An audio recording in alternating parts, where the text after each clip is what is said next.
Welcome to my mini blog guys. मैं सुबह सुबह उठा और बहुत नींद आ रही थी आज।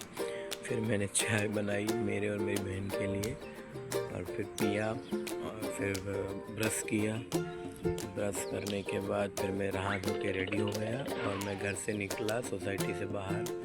फिर मैंने रिक्शा पकड़ा और फिर मैं ब्रिज पे पहुंचा। फिर वहाँ पे कुछ टाइम वेट किया, तब जाके मुझे रिक्शा मिली। रिक्शे में बैठा, देन मैं फिर बारडोली पहुंचा। फिर बारडोली से रिक्शे में बैठा, कॉलेज पहुंच गया। आज कॉलेज में बहुत ज़्यादा जल्दी पहुंच गया था, कोई आया नहीं था। मेरे को ऐसा लगा कि मैं ही अकेले हूँ। फिर समथिंग 1 घंटे तक मैं अकेले ही था पूरे कॉलेज में। फिर धीरे धीरे आना चालू, मेरे पूरे डिपार्टमेंट में बहुत कम लोग आए थे।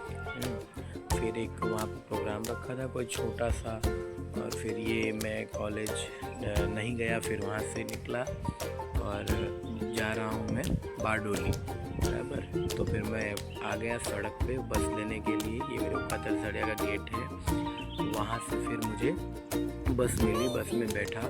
फिर उसके बाद बस में बैठ के बारडोली पहुँचा और बारडोली पहुँचने के बाद फिर उतर के आया और फिर मैं मैजिक पकड़ा। मैंने मैजिक पकड़ के फिर मैं कड़ोदरा गया, बराबर, क्योंकि कड़ोदरा से मुझे कहीं और जाना था। फिर कड़ोदरा आया तो फिर सोचा कि सूरत चलते हैं आज। तो फिर मैं फटाफट BRTS स्टैंड गया, ये आप देख सकते हैं BRTS का स्टैंड। फिर BRTS पे बस पकड़ा, वहाँ बस में बैठ गया। बस में 2-3 लोगों का झगड़ा भी हो गया था वहाँ पे जगह के लिए। फिर मैं पूना पाटिया पहुँच गया और पूना पाटिया पहुँचने के बाद फिर मैं वहाँ से कुछ काम था, मैंने वो किया और फिर रिक्शा लिया और उसमें कुछ ऐसी बातें ही कर रहा था। फिर रिक्शा पकड़ के घर पे आया, तैयार हुआ, ताती थैया गया। वहाँ पे एक मंदिर था, दर्शन किए। फिर ये 2 लोगों से मिला, मैं कुछ बातचीत की और फिर मुझे काम था तो मैंने मम्मी का कहा हुआ सामान लिया और फिर बाइक से मैं घर पे आ गया।